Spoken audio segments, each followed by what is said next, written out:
We go now to Heather in Boise, Idaho, listening on 102.3 FM. Heather, why are you pro-choice?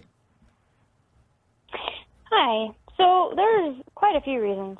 One of those being it's written into our Constitution. You have in your First Amendment the right to pursuit of happiness. Women who do not want to be pregnant shouldn't have to remain pregnant. Okay, well, Heather, let me start you out right there. Where does the First Amendment contain the phrase "the pursuit of happiness"? Pretty sure it does. No, you're thinking about the. You're talking about the Declaration of Independence, actually. Life, liberty, and the pursuit of happiness. Those are guaranteed. Yeah. Okay. So fair enough. Our Declaration of Guaranteed Independence, rights, right? So you do have that right to pursue that. So if you do not want to be pregnant. All right. Let me stop you right there. Because people have the right to the pursuit of happiness, that means they can do whatever makes them happy. And so if a woman is pregnant, not being pregnant would make her happy, so she has the right to have an abortion. I'm not following that because we don't let people do whatever makes them happy. Because I'm like, let's say Bob, in his pursuit of happiness, he wants the job that Fred has. So since he has the right to the pursuit of happiness, he kills Fred and takes Fred's job. Like, you would agree you're not allowed to do whatever you want just because it makes you happy. You don't get to hurt other people. Okay, so then we would have to ask the question, does the act of abortion hurt another person or another human being? No, it doesn't. Okay, what is abortion? Pregnancy is a potential. It is not a person until it can survive without its mother. Some people would say. Okay, well, let me ask you a question. Her. Okay, well, let me ask you a question. What is growing inside of a pregnant woman's body that makes her pregnant? What is that thing? Well, eventually it could be a person. Right. Okay, but It doesn't have to. Right, but a potential Y is an actual X. So, like a potential graduate student is an actual undergraduate student. So the thing growing in a pregnant woman, you say, well, it's a potential person. I'm asking you, what is it actually? What is it actually? Yeah. Up to a point, just a clump of cells. Okay, so eventually it turns into a fetus, but that's not a person. What? Okay. It doesn't have rights. All righty. Let me try to define these terms in a little bit. According to most medical dictionaries, an embryo is a human being, a stage of development in the life of a human being from conception until they're 7 weeks old. And a fetus is a stage of development in the life of a human being from 8 weeks until birth. So clump of cells is not that accurate of description because you and I are clumps of cells. That a fetus or embryo is a living human being that's growing and developing. Now, you said it's not a person. So my question for you is, what is a person? Person is someone who's born. A person is someone. You don't get rights until you're born. Okay, a person is someone who's born. So is a dog, or let's take a rat or a pigeon. They're born. Are they persons? So I kind of see what you're doing here, but here's the thing. What am I doing? Are you so say someone you're vegetarian. Vegetarians don't believe in eating animals. Right. I know a lot of them who still eat eggs. Mm-hmm. Some do. Because it's not an animal. Right? So, well, they'll eat an unfertilized egg. There are some eggs, most eggs you buy in the grocery store are unfertilized. There are some eggs you can purchase. There's a treat in the Philippines called balut. It's a fertilized duck egg. And I will tell you that's very much an actual duck inside of that egg due to how crunchy it is when you eat it. Yeah, where are you going with this? It had potential to be a chicken. Yeah, but it was unfertilized. Someone decided it was not going to be a chicken. Okay, but when in the life of a chicken, right, before a chicken becomes a chicken, we call it a chick, right? Like a newborn baby chicken is called a chick. Correct? Correct. Okay. So that chick is just a little tiny chicken, right? Correct. Okay, did that little tiny chicken once live inside of an egg and then break through the egg? If it lived that long, yeah, it did. Okay, so there's the thing. In the life of a chicken, you will have an unfertilized egg that will be fertilized, and then a little tiny chick, which is a little tiny chicken, will grow inside that egg. At that stage, it will be a chick, and then it will break through the egg. That chick will keep growing, and then it will become a full-grown chicken.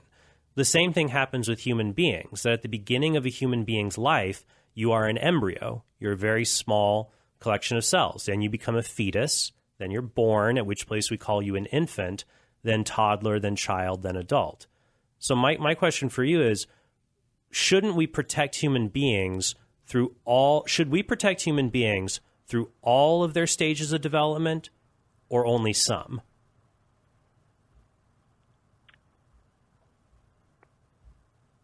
They're not people at that stage. Okay, so... And we don't protect all people from any age. Wait. Let's go back 2 rewinds there. First, you're saying we don't protect all people. Don't you think ideally sometimes we fail in law enforcement and things like that, whatever. Ideally, all human beings should have the same equal rights and protection under the law. Would you agree that's an ideal we should aim for? Well, of course they should. Okay. It is ideal that all people are equal. Okay, great. So my question here is, now, the problem is a lot of times throughout history, people have tried to circumvent equality by simply saying, oh, I do treat all people equally. You know, the Nazis in World War II will say, well, we do treat all people equally. Jews just aren't persons. So what they do is they say, well, of course we treat people equally, but those humans over here, they're not persons, so they don't count. I don't see any difference here where we're saying, well, we're going to treat all people equally, but these unborn human beings, they're not persons. Because you've made the claim, well, they're not a person. I need a justification for that. That's why I asked, because I asked you, is a rat or a pigeon a person? You didn't answer the questions. I'm just going to assume you agree rats and pigeons are not persons. It sounds like your definition of a person is any human being who is born. And for me, how is that definition any less arbitrary than saying a person is any human being who is white or who is male? Why can't we just say a person is any human being?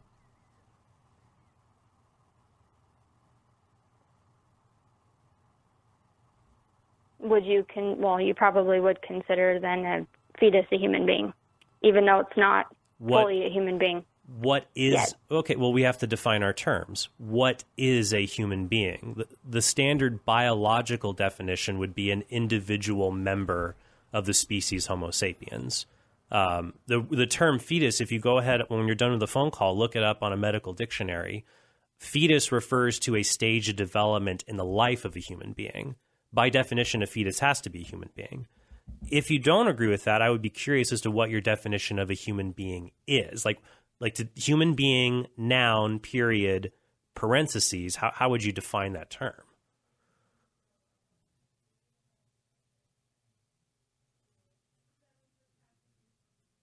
Humans are just a form of animal. Okay, a little bit smarter, and they walk on 2 legs. Okay, that's a good starting point. So a human being is a kind of animal.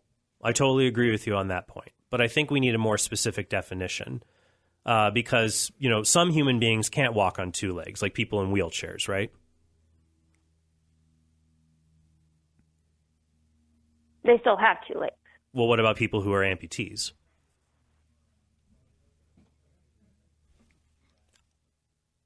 They don't stop being human beings just because they don't have 2 legs. But I get what you're saying. They're naturally ordered towards bipedal motion, rational thought. A human being is a kind of animal naturally ordered towards these kind of capacities, even if they don't have it immediately. So like a newborn baby can't walk on 2 legs. It can't think rationally, but it's ordered towards that end. It'll grow into those ends later. So my position is a embryo or fetus is a human being, because it's ordered to those same ends. It belongs to the same species. That way I would say, look, a human being, would you agree with this? A human being is an animal that belongs to the species Homo sapiens, that has human DNA. Is that it? Do you think that's a good scientific definition? It is. Okay. Well, I definition of people aside,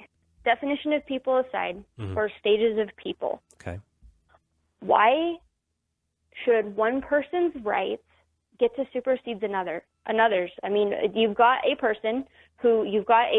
human person, a woman, who is developed, who is not going to be reliant on another person for basic survival. So, Heather, before we have to go to a break, I'll just close. It sounds like you're saying a stronger, bigger human gets to outweigh the rights of a weaker, smaller one.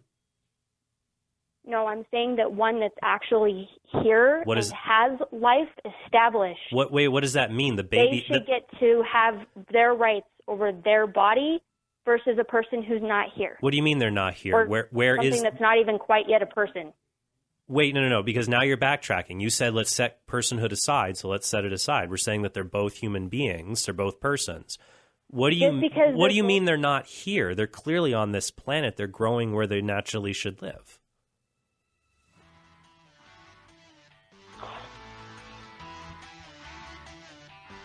And why doesn't she get to decide that she doesn't want it? Because I think, to wrap it up before we have to go to a break, that might does not make right. That just because you're bigger and stronger doesn't mean you can oppress those who depend on you to live. And I think that's a fair-minded view people should adopt. And I'm grateful that you called in. Thank you, Heather, for that call.